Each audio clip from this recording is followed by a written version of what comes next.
think it starts with the strategic barrier. Too many car manufacturers, the dinosaur car manufacturers, they think the electric car must be a small car, must be a city car. And we think that is completely wrong.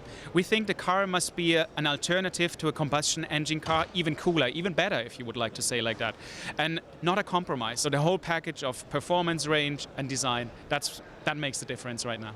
There's a customer acceptance question there as well. You know, it's very interesting if you look at the profile of brands like Zipcar, where it's a very young customer base who've never really had car ownership, and of course they take a very different view from people who've grown up with car ownership.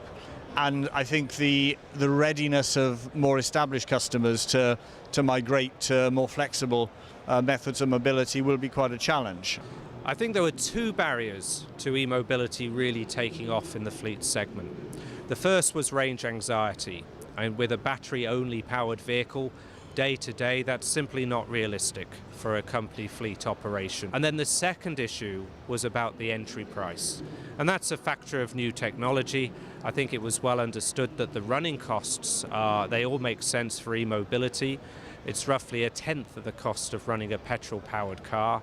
So from that perspective, it works, but the barrier was the entry cost of getting into the electric powertrain technology solution. There are two main barriers to e-mobility. The first one is plugs, of course, because you have not enough plugs up to now, either in the cities and at the persons, and in the parkings in general, and in different places of the different countries.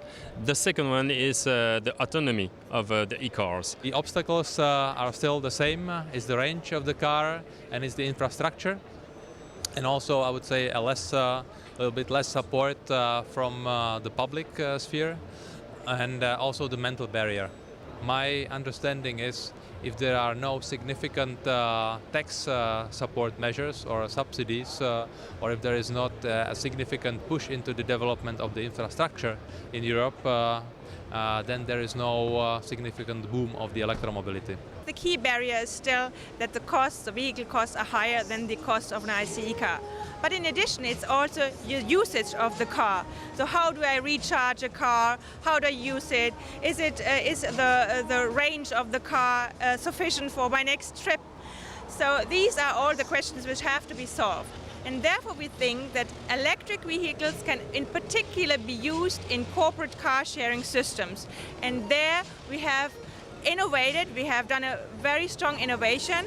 We have developed a corporate car sharing system which allows companies to manage their fleets within a car sharing model. And it allows also to integrate electric vehicles, and we believe that this can be the solution to use more electric vehicles in corporate fleets. We see a very strong future of car sharing for companies.